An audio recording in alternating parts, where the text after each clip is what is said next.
Hello and welcome back to my channel. My name's Josh Kelly and today we're going to listen to another fantastic vintage historic performance of one giant titan of the piano interpret another.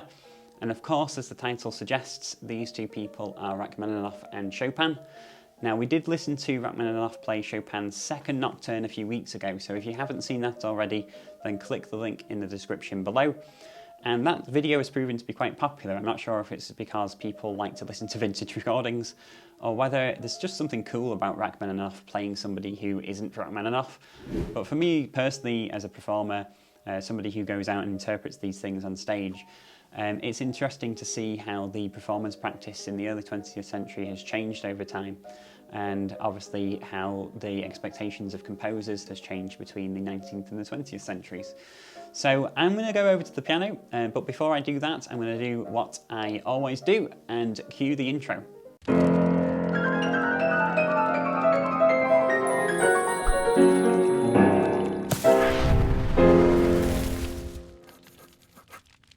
Okay, so here we are with Rachmaninoff's interpretation of Chopin's Opus 18 Waltz, and just before we get stuck into the analysis, I just want to put a small disclaimer on the video to say that any generalisations I make are just that, they are generalisations.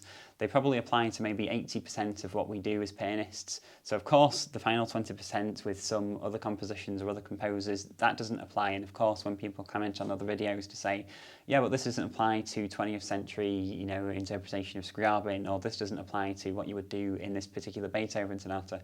Usually, actually, most of the time they are correct. It wouldn't apply to that. But these are just generalizations, so please take that with a pinch of salt.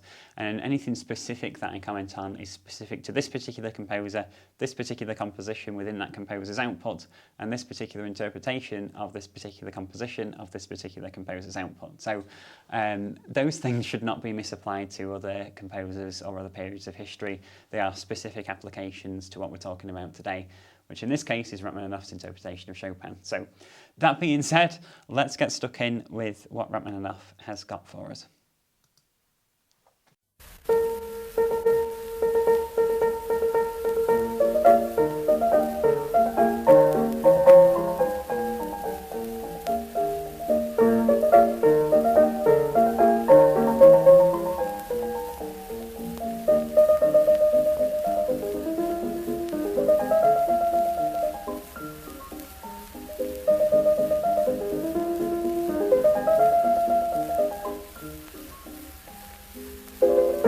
So one thing that I do notice is Rachmaninoff's taken this at a more relaxed tempo, which is interesting to see. I see a lot of modern interpreters play this at a million miles an hour. Yeah, it's interesting because obviously waltzes were meant to be danced to historically. I mean, that's traditionally what the waltz is. But I know Chopin also intended for his works to be concert pieces as well, so to be used for performance, for public performance. And I think it's getting a balance, because I know, reading Chopin's biography, that he did play for hours really for people to dance to, but he also intended for these really serious concert works to be used as concert works as well. So I think that Rachmaninoff so far has taken this at a very strict kind of literal pace. I know he's got small kind of ritonandos towards the ends of phrases and things, which I really do appreciate. And, you know, I'm a sucker for a good old ritonando at the end of phrases. Yeah, I mean, it's you know, I wouldn't be you know, thrown back if he was kind of to play it like a,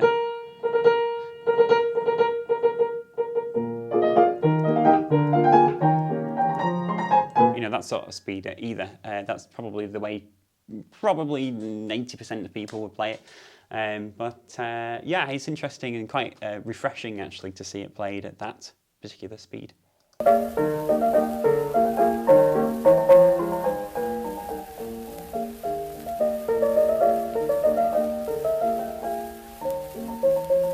I quite like that actually. I think that's probably an older technique, the fact that he's taking this time to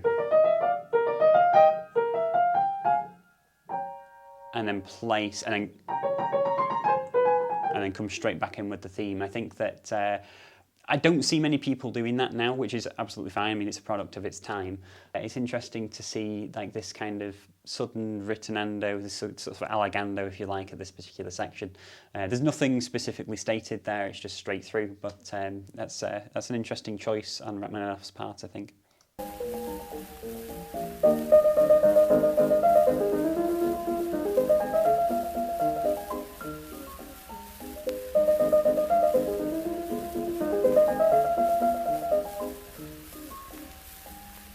thing that I notice that's in the score that I know that previous teachers have really got me to pay particular attention to is the fact that you'll have the left-hand part split into two. So you'll have like a bass note that's sustained for the full 3 beats, and then the 2 chords over the top of that. I can't hear, maybe I need to wear headphones or something, I can't hear Rachmaninoff doing that. I just hear him doing the basic 3, but like at the ends of this phrase here where you've got this in the left hand you've got like this. So you've got this held down for 3 and then coming in there. I'm not hearing that coming through, maybe I'm just mistaken. Obviously I can't see him playing this, so it might just be an auditory illusion. But that's something that I know was drilled into me as a student. So.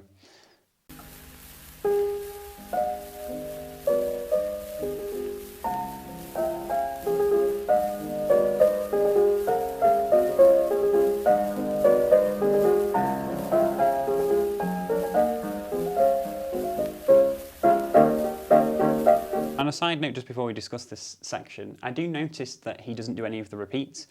I maybe would have preferred to hear them. I would have liked, especially with it being Rachmaninoff, I would have liked to have maybe hear him improvise a little bit over the repeat and stuff. I think that would have been a good opportunity to do something different with it. I know on the Nocturne he did kind of do a few little flourishes that went in the score. I know that Horowitz did the same thing as well. It would have been nice, I think, to have heard him do something there with that. I did like the fact that he messed with the time a little bit. So instead of coming off this, then we had.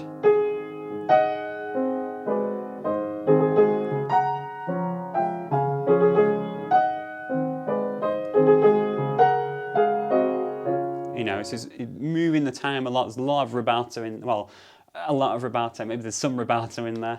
Yeah, I did like that as a contrast. The only thing for me that I think that could have been in there was on bar 82, we've got this, I do quite like it when people do stress the ends of the bars. So when they go like,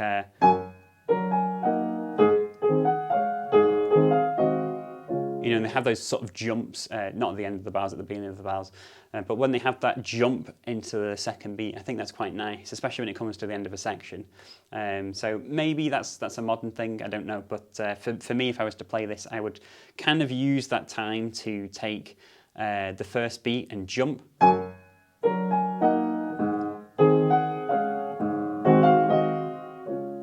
And have that space in between the music.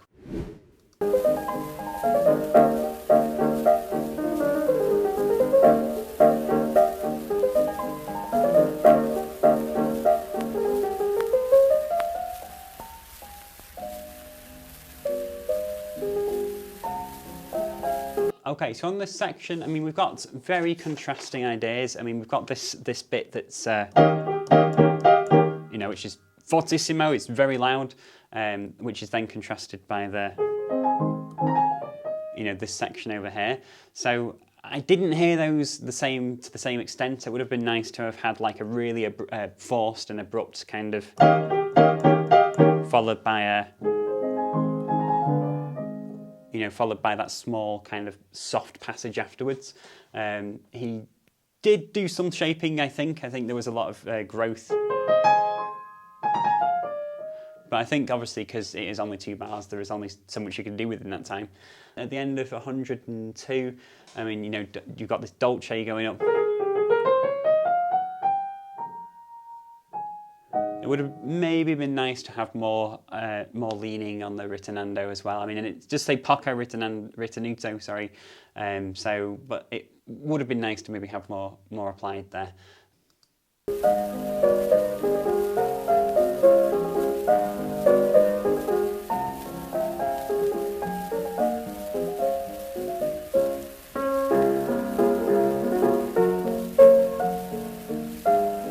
You hear those jumps actually, in the You know, he'll take the time between the da, dum, which again is kind of like the same idea that we were having, you know, on the bit on the previous section, where we had this on that part there, where you have those jumps on after the first beat. I think it's being applied here, but in a different context, which is interesting. Yeah, it's definitely an older style of playing, which is obviously, yeah, just the way it is. Not neither good nor bad.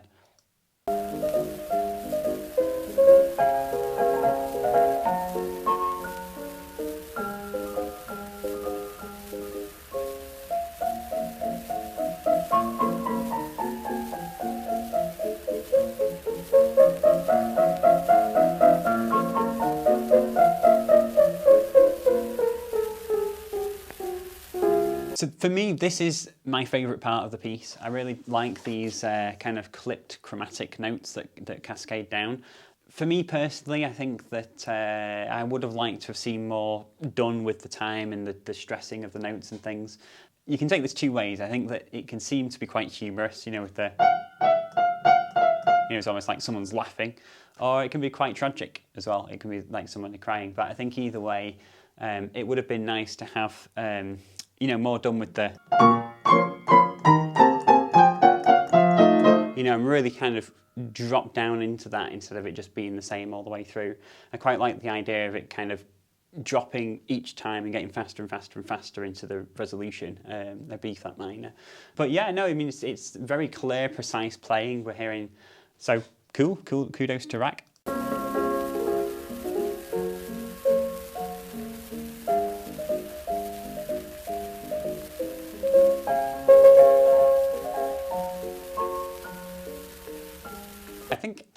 Was that added to the score? I think I've lost where I am in the piece. Let's just rewind that just a little bit, just to hear that again. So we've got.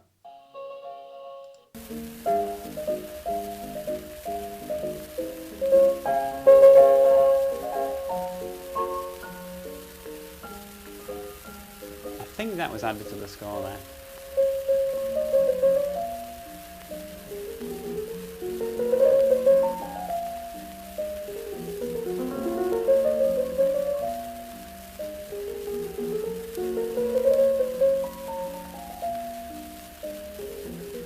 I really like the way he expresses that passage as well. I mean, obviously, just for a moment going back to when he added a few things to the score, classic Rach, this is something that obviously Horowitz has done as well, as we've discussed on previous videos. Yeah, having those counter melodies coming through, I mean, that's obviously an influence in his own works as well, where you've second piano concerto, you know, having the piano with the flute in the second movement and things like that. He's obviously a massive fan, shall we say, of being able to have these counter melodies that cross-reference each other. But yeah, no, that was good, and I really like the fact that on this next section as well, he's bringing out the lyricism and playing a little bit more with the time, which is good. So when you have these, you know, to stress up to the F there on this A flat minor chord, so you've got like a on that section, and the same on the next bit. You know, to grow to that dominant harmony, I think is really cool. Or to play with the dominant harmony and stress it on when it kind of resolves is cool. I would have done the same. I think I've played it the same in the past, and I think I've heard other people do it the same as well, so that's good.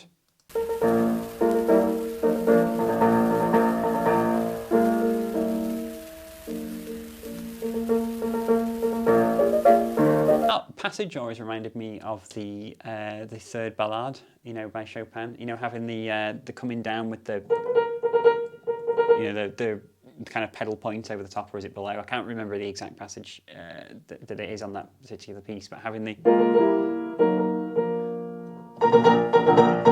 you know, having that coming through, just passing comment, it's nothing to do with the performance, but I do like when Chopin kind of references the same themes throughout his music. I think it's really interesting. In fact, I don't want to kind of spend too long on this, but I was watching a Mozart piano concerto one time. It was actually one of my teachers playing it, and I remember my musicology teacher turning around and saying, you know, Mozart could have taken 7 minutes out of that, because it was all just kind of repeated from other works and stuff. And at the time, I didn't really appreciate the comments. I thought it was kind of quite a flippant comment to make. I can actually see how, if you're listening to the same style repeatedly by the same composer, that they do recycle a lot of their ideas, which you would expect. I don't think Chopin does it to the same extent. I think he has similar things that he does, but it's not explicitly the same material, which is good, because obviously with all the best will in the world, it will get old after a while. So.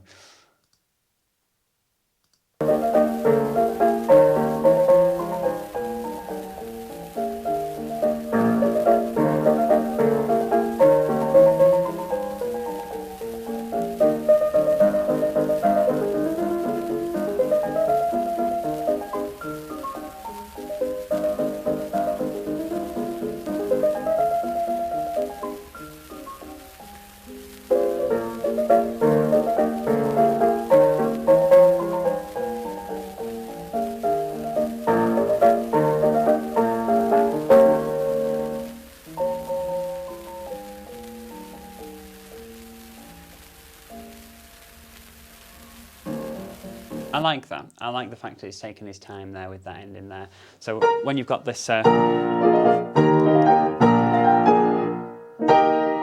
that chord is, and he's taken his time, and then once you've had that time, you can.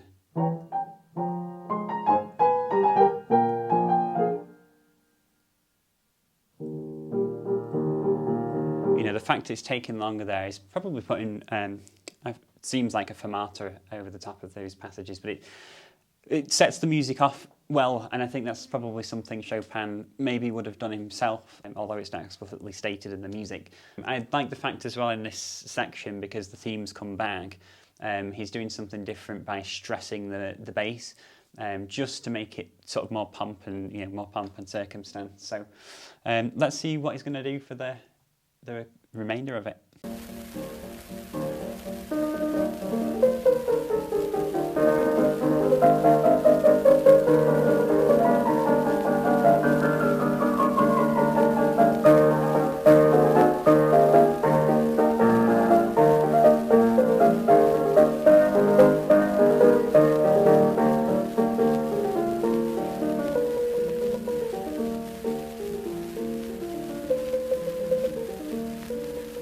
He's really doing. He's really taking these parts, these repeated notes, and setting them aside in contrast to the surrounding passages, which I think is really effective. And there was just moments there where I really heard sort of Horowitz coming through. Obviously they were good friends, so it's no surprise that you would hear similarities between the two. That's something that I think was just part and parcel of the day, maybe, part of the interpretational style of the day. Yeah.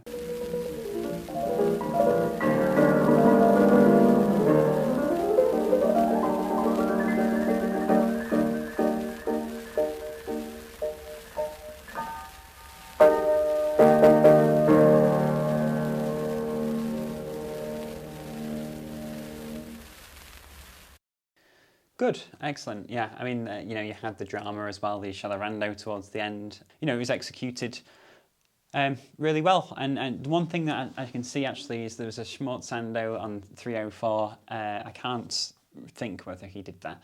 Yeah, it was nice to have that tail off, and then you have that strong sudden ending as well. So I was impressed by that. Yeah, I mean, I don't think, I'm probably going to get slated for this, but I don't think it's the kind of the best interpretation I've seen of this piece. I do think that for me, Ashkenazi and Zimmerman have fantastic interpretations of this piece that I really do highly rate. But I do think that it's interesting to kind of, for a moment, just put on the historical lens and see somebody like Rachmaninoff just play the piano. I think that's really cool. And obviously it goes without saying, with few clip notes here and there, as a performer, like, nobody needs to be reminded of that. But it's quite comforting actually to know that somebody like that can also make mistakes. And if you're in, I don't know if this is a live performance, whether you actually just sat down to record this, but maybe it was live. Maybe everyone makes mistakes, and it's interesting to see that somebody like him, who we all kind of revere as being maybe somewhat the height of romantic technique, to just have just general moments where he will clip the note. So let me know down below what you think. I'm interested to genuinely see what people think of a historical recording like this. And if you do have any other interpretations that you rate particularly, maybe it's not Ashkenazi for you or Zimmerman, do you like Rubinstein's version? Let me know down below, because I would like to check those out, and maybe we can sort of review those as well. So as always, thank you for watching. If you made it through this far, great. And I will see you on the next one. Cheers.